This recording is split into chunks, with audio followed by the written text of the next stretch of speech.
Maruška Havlásková s Eddiem, zlatým retrieverem, jsou s námi ve studiu a probíráme kanisterapii. 5letý zlatý retriever Eddie. Jaká byla teda jeho cesta ke kanisterapii? Já jsem ho pořídila za tímto účelem a ta cesta toho výcviku byla tak roční, rok a půl hnedka od štěňátka. Musel se socializovat, taky chodit do různých zařízení, trénovat různé vzruchy, jo, aby mu nevadilo třeba, když mu někdo šlapne na ocas, nebo do očí, když mu sáhnou, aby byl v klidu a taky, aby měl i k tomu ty vlastnosti, aby byl jako klidný a s těmi lidmi, jak už s dětmi, tak i s mentálně postiženými, se seniory a tak dále.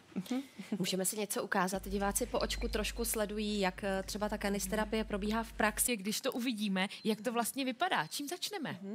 Já se teda zabývám tou aktivizační, jo, takže plníme různé úkoly, tak můžeme klidně tady těmito pomůckami. Začínám tím, že když je začátek kanisterapie, aby se klienti seznámili s pejskem, tak když se třeba mají obavu, nebo tak dá se to různě polohovat, já dám klientovi takhle piškotek, jo, a potom Eddie přijde a ten piškot si z té pomůcky vezme. A klienti, když se nebojí a jsou v pohodě, tak ho i během toho hládí. Dělat, že se jako bojím, jo? Jo. Takže to mám na dálku. A kdy si mám stoupnout? Jste v pohodě, jo, dobrý. A teď já mu jenom dám povel, Eddie, můžeš? A on si to jenom krásně od vás vezme a to je celé. Takhle jako by my začínáme ten úvod. Jo? Když máme skupinovou terapii, tak klienti sedí v půlkruhu a takhle každý má nějakou různou pomůcku. Jo? Mám i třeba kleštičky, že to jsou jako různé, nebo nabíračku, to myslím, že i bylo v tom na té fotce. Jste nám přinesla i toto. A můžu vám takto dát? Vy si vemete klient si veme jeden piškot, tu dráhu si vytvoří a potom zavoláme Eddie, pojď. Eddie. A krásně mu to pošlete a Eddie sní ten piškot.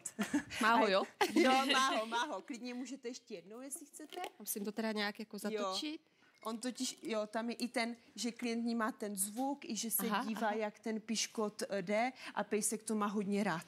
Cílem té práce je, aby klient nebo klientka pocítili bezpečí s tím pejskem a nebáli se pak na toho pejska sáhnout a vlastně mít ten pocit radosti z toho kontaktu se zvířátkem. Určitě, jo. A ještě právě i k tomu, jak tady kolegyně dělá hlavně to přilehávání a ta polohování, to je zase jiný druh kanisterapie, tak my hlavně se zabýváme tou aktivizační kanisterapii, co znamená, že klient i má nějaký úkol, jo, jakože něco, ale on to samozřejmě neví, to je všechno zábavnou formou, aby je to bavilo, nic není špatně, jo, všechno je dobře, ale aby prostě i se nám trochu hýbali a třeba procvičujeme i jemnou motoriku s nima a koordinace okoru. Protože vidíme pomůcky, které využíváte tedy vy. Říkáme tomu navlékání speciálních psích korálků, kdy navlečeme na nitku ten psí pamlsek, klienti musí držet a Eddie přijde a sní, tak klidně můžete vyzkoušet. Eddie, Edošku, paráda. A takhle jakože oni vnímají, že musí držet tu šňůrku a ještě trošku to déle zkomplikovala teda. Jo, to poradil si s tím. Jo. On to ale tak elegantně všechno jí, že on potom jako nechramstne, jak jsme zvyklí u těch pejsků běžně. Jo, musí, no. Takže to je ta šňůrka a ještě tam máte něco dalšího?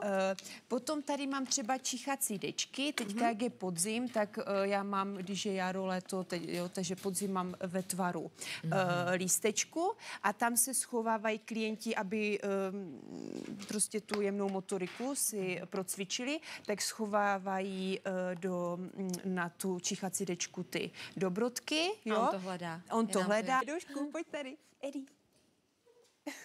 Jo.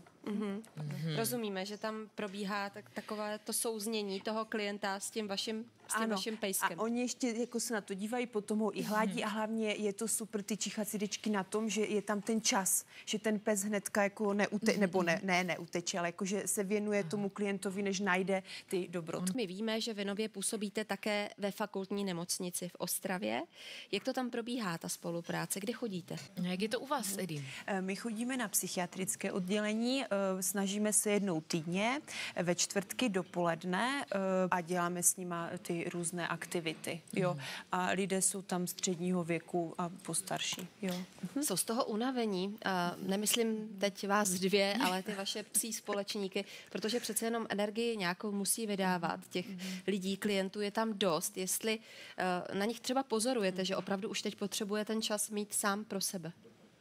Víte, co jde to poznat? Jo? Ti pejsi k nám mluví, opravdu i ta psí řeč je znatelná a je opravdu fajn. Ten pejsek funguje, je to super, ale potom opravdu se soustředit na ten welfare psa, což znamená, že hodinu, nejlépe 2 hodiny být venku. Jo? Eddie teda je určitě venkovní, takže les na volno a potom mít už jakoby klid přes den a ta kanisterapie by správně měla 1 v 1 den. No, takže určitě to unaví, jo. Taky musí mít psychohygienu pejsci. Ano, ano. Ještě nám pojďte ukázat něco. My tady máme možnost si předvést aktivizační kanisterapii. Já jsem teďka ještě přivedla tady ještě jednu čichací dečku a to znamená, že zase klienti procvičují jemnou motoriku, že kdybyste si teda mohla vyzkoušet, že byste si vybrala, jakou chcete pinzetu. Beru tady tu zelenou.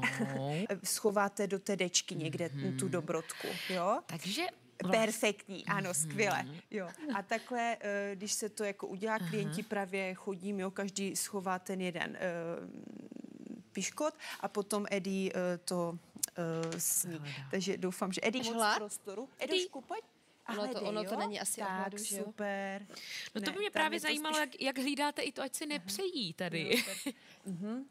Jo, musíme mít, používám takové krabičky a tam mám přesně jakoby kolik těch pamlsků. Maruška Havlásková se Eddiem